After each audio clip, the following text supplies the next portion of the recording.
Shalom semuanya, hari ini mari kita siapkan hati kita.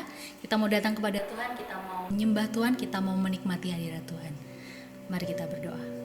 Kami mengucap syukur Tuhan untuk hari ini, kami mengucap syukur untuk setiap anugerah-Mu Tuhan yang kami terima dalam kehidupan kami. Kami mau memuji dan memuliakan nama-Mu ya Tuhan malam hari ini. Kami mau menikmati ya Tuhan hadirat-Mu yang kudus. Di dalam nama-Mu kami berdoa. Terima kasih Tuhan.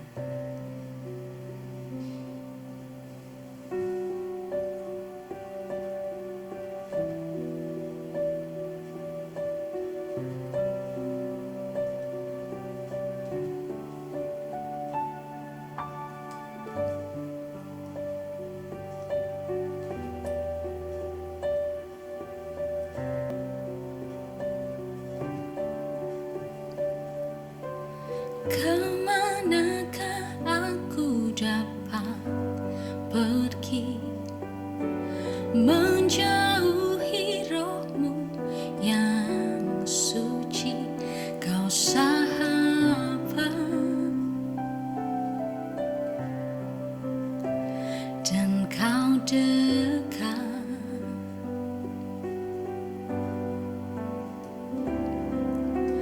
Bahkan seluruh pengabdianku tak bisa membalas kesetiaan-Mu, sungguh mulia dan berharga, sungguh besar pengorbanan-Mu bagiku, terlalu dalam untuk dimengerti, sungguh besar, sungguh indah yang Kau pikirkan tentangku, tak terselami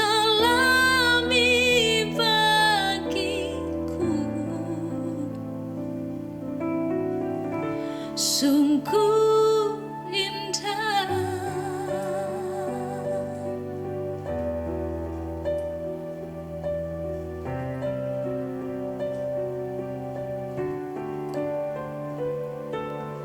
Bahkan seluruh pengabdianku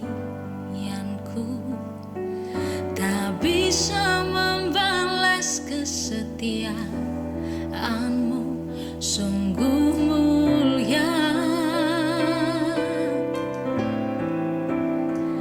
dan berharga, sungguh besar pengorbanan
Selamatkan kami, bebaskan kami Tuhan.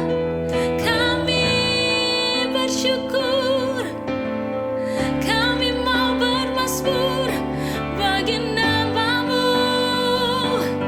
bagi nama-Mu Tuhan.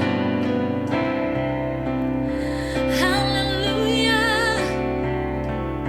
Oh, haleluya. Kami mau bernyanyi bagi-Mu Tuhan. Haleluya.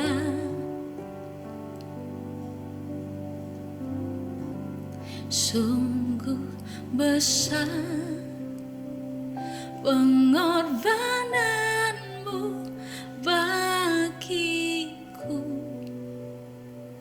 terlalu dalam untuk dimengerti. Sungguh besar, sungguh indah yang Kau fikirkan tentangku, tak terselami bagiku. Sungguh indah, sungguh indah.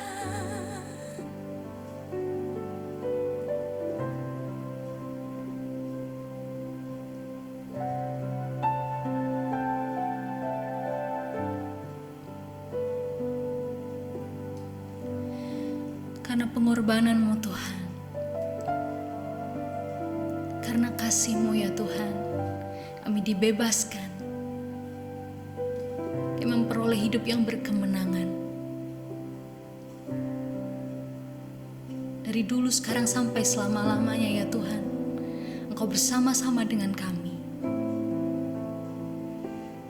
Engkau teramat setia ya Tuhan.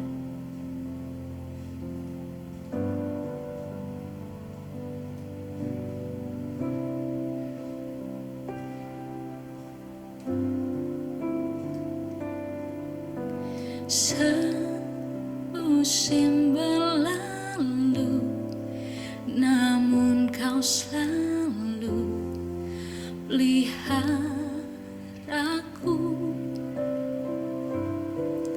Kasih dan setia-Mu tak pernah layu di hidupku.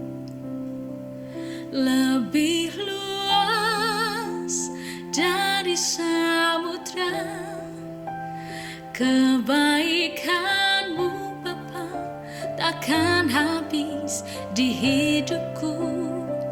Lebih tinggi dari cakrawala, tak terbatas kasih-Mu. Sungguh ku bersyukur.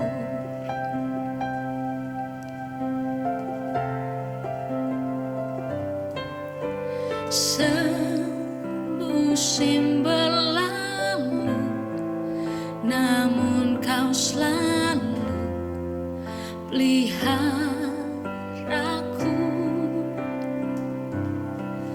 Kasih dan setia-Mu tak pernah layu di hidupku.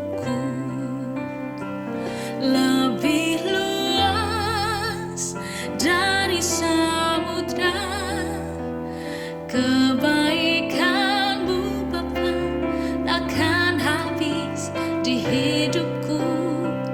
Lebih tinggi dari cakrawala, tak terbatas kasih-Mu. Sungguh ku lebih luas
kebutuhanku menurut kekayaannya.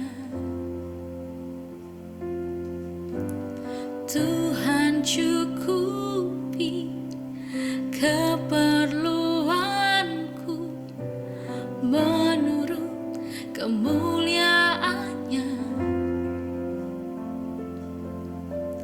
Tuhan penuhi kebutuhanku menurut kekayaannya.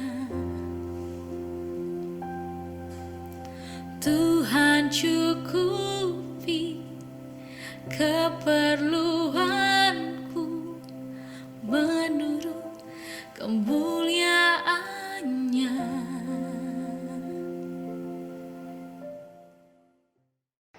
Shalom, senang sekali boleh berjumpa dengan saudara semuanya, seluruh jemaat Tuhan yang ada di GBI Fun atau GBI Faith Unlimited yang digembalakan oleh seorang gembala muda yang dipakai Tuhan luar biasa, Pastor Gayus. Senang sekali boleh bersama-sama dengan saudara semuanya, sekalipun ya memang kita belum bisa berjumpa secara langsung, bertatap muka, tetapi paling tidak melalui media dan juga teknologi yang ada, kita bisa menggunakannya untuk menyampaikan kebenaran firman Tuhan, sehingga firman Tuhan masih bisa diperdengarkan dan saudara bisa mengakses dan mendengarkannya dimanapun saudara berada. Syukur kepada Tuhan, oleh karena beberapa menit ke depan kita akan diberkati dengan kebenaran firman Tuhan yang bukan saja menguatkan, tapi juga mengarahkan, yang bukan saja akan mengingatkan, tapi juga menuntun kita untuk kita berjalan di dalam kehendak firman Tuhan.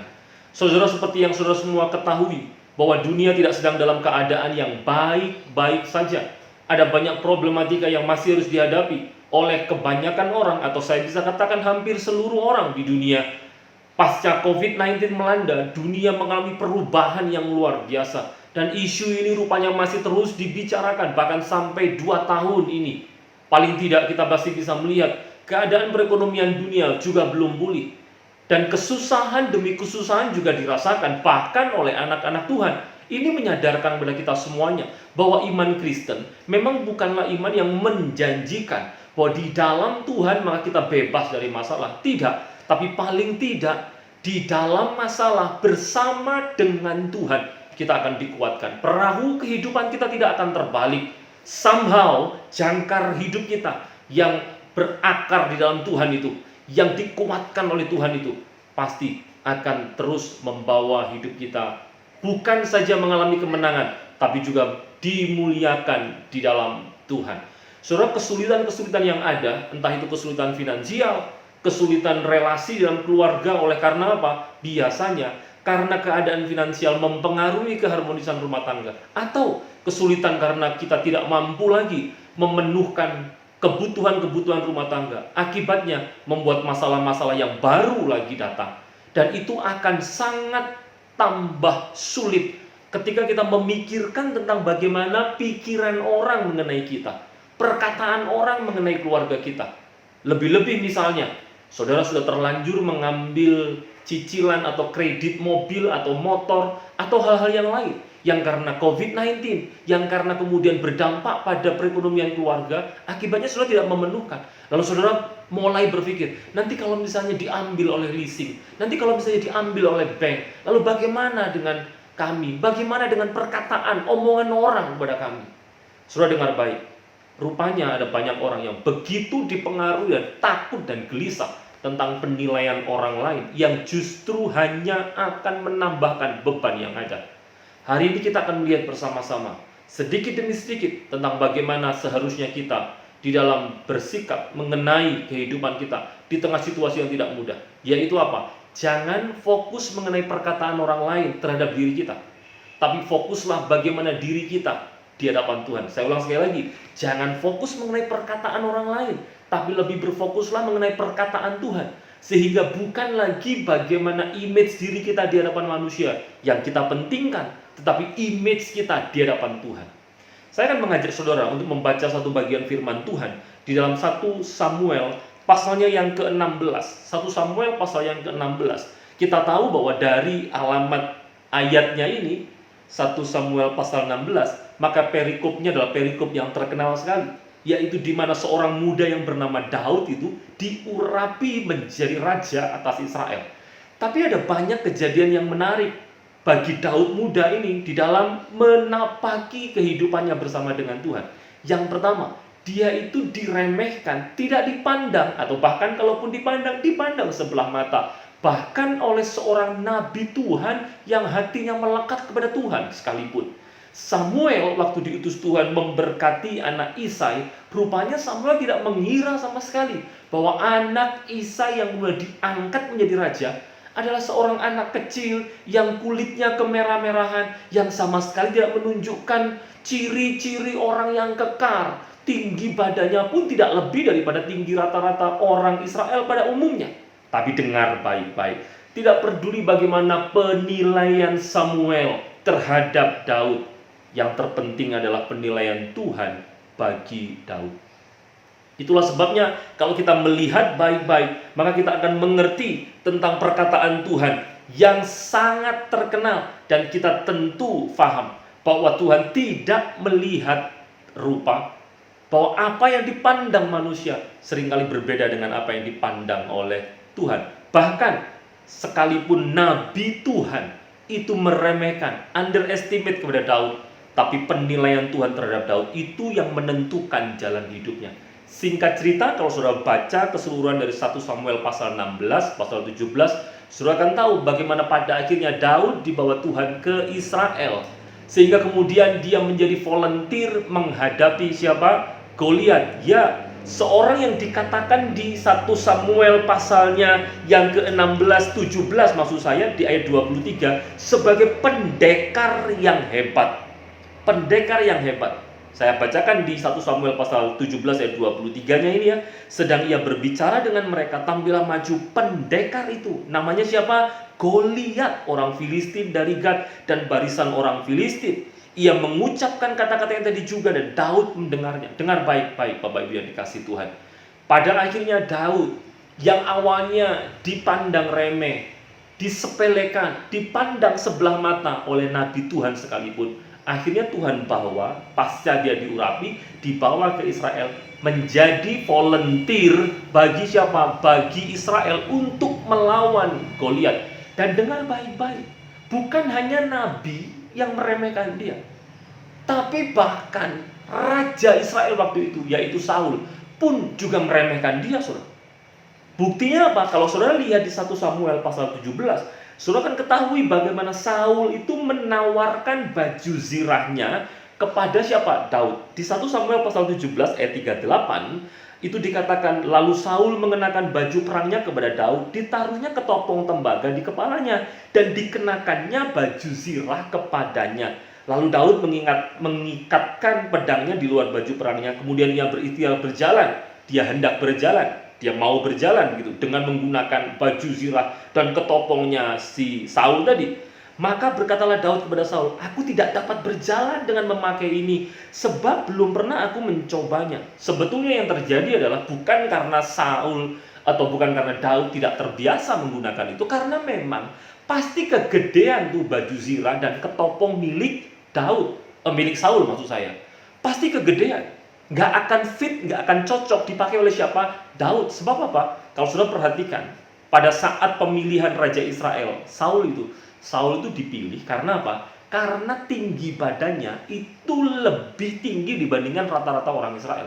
Sehingga ya pasti jubahnya besar. Jubahnya itu jubah yang untuk dipakai orang yang tinggi. Sementara Daud yang justru sebaliknya, dia rata-rata lebih kecil dibandingkan dengan kebanyakan orang Israel yang lainnya. Pasti nggak fit. Dan sungguh itu sebetulnya adalah sebuah ejekan bagi Daud.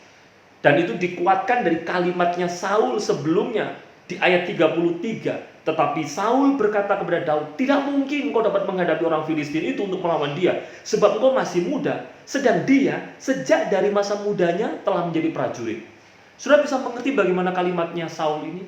Kamu itu loh masih muda, sementara dia, si Goliat itu, sejak mudanya sudah jadi prajurit. Jadi bayangkan ya, Daud diremehkan bukan hanya oleh nabi Tuhan itu, tapi juga bahkan oleh Raja Israel. diremehkan bukan hanya dengan omongan yang secara langsung ditujukan pada Daud, tapi juga dengan sikapnya yang seolah-olah baik, memberikan baju zirahnya. Padahal dia tentu tahu baju zirah itu nggak akan fit, nggak akan bisa dipakai oleh Daud. Tapi dengar baik-baik, saudara-saudara, tidak berhenti di situ. Ada lagi Goliat yang kemudian meremehkan siapa? Daud itu. Coba perhatikan omongan Goliat ini. Kalau sudah perhatikan di 1 Samuel pasal yang ke-17, 1 Samuel pasal yang ke-17 ayat ke-42, dengar baik. Begini firman Tuhan, ketika orang Filistin itu menunjukkan pandangannya ke arah Daud, serta melihat dia dihinanya Daud itu, karena ia masih muda, kemerah-merahan dan elok parasnya. Maksudnya nggak cocok tuh jadi orang yang maju perang, nggak cocok. Ayat 43, orang Filistin itu berkata kepada Daud, "Anjingkah aku, maka engkau mendatangi aku dengan tongkat?" Lalu demi para ilahnya, orang Filistin itu mengutuki Daud. Saudara, tidak cukup seorang nabi yang tidak memandang kepada Daud, meremehkan Daud. Tidak cukup seorang raja, bahkan musuh Daud waktu itu, meremehkan Daud. Tapi dengar baik, Bapak Ibu yang dikasihi Tuhan, hidup kita itu tidak tergantung dari bagaimana perkataan orang lain mengenai kita, tapi bagaimana perkataan Allah yang ada di dalam kehidupan kita.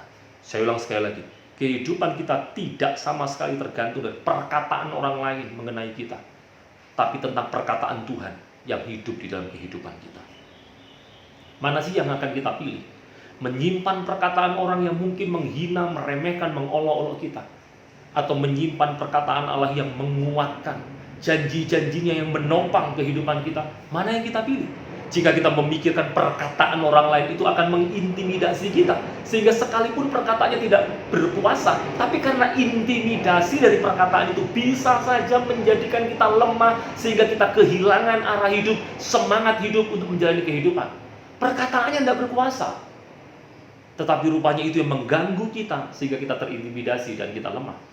Tapi jika kita menyimpan perkataan Tuhan, dengar baik-baik, bahwa semua yang disampaikan firman Tuhan itu, entah itu sesuatu yang menguatkan, entah itu sesuatu yang menegur kita, entah itu sesuatu yang meluruskan, entah sesuatu yang memberi kepada kita petunjuk kehidupan, dengar baik, semuanya itu, semua perkataan Tuhan itu tidak lebih tidak bukan demi kebaikan kita dan untuk menuntun kita sampai pada kemuliaan, demi kemuliaan bersama dengan Tuhan.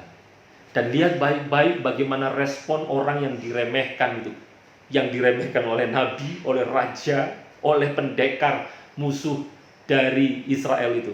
Lihat baik-baik, fokusnya diarahkannya pada Tuhan. Ada beberapa statement, lebih tepatnya power statement yang disampaikan oleh Daud yang hendak saya bacakan. Di menit-menit akhir saya menyampaikan kebenaran firman Tuhan ini. Ayat 37 dan juga ayat 45 dari 1 Samuel pasal yang ke-17. Dengar baik. Pula kata Daud, Tuhan yang telah melepaskan aku dari cakar singa dan dari cakar beruang, Dia juga akan melepaskan aku dari tangan orang Filistin itu. Ayat 45, perkataan Daud, engkau mendatangi aku dengan pedang dan tombak dan lembing, tetapi aku mendatangi engkau dengan nama Tuhan semesta alam, Allah segala barisan Israel yang kau tantang itu. Dari dua kalimat yang tadi saya bacakan, di dua ayat 37 dan 45 itu, kita bisa melihat fokus kepercayaan Daud kepada Allah begitu luar biasa. Tapi pertanyaannya begini sih, apa yang membuat Daud bisa berfokus seperti itu? Dengar baik, karena dia tahu siapa dirinya di hadapan Allah. Saya ulang sekali lagi, karena Daud tahu jati dirinya di hadapan Allah. Dia tidak peduli dengan bagaimana pandangan orang, bagaimana orang mencoba untuk memberi image tertentu pada dirinya. Bukan itu yang diperdulikannya. Yang diperdulikannya adalah karena dia tahu siapa jati dirinya di hadapan Tuhan, sehingga dia punya optimisme di dalam Tuhan. Dari mana kita bisa simpulkan itu? Kembali kepada kebenaran firman Tuhan di ayat 36. Daud berkata, dan orang Filistin yang tidak bersunat itu, ia akan sama seperti salah satu daripada binatang itu. Kata tidak bersunat itu atau frase itu rupanya seringkali diabaikan, padahal itu sesuatu yang penting.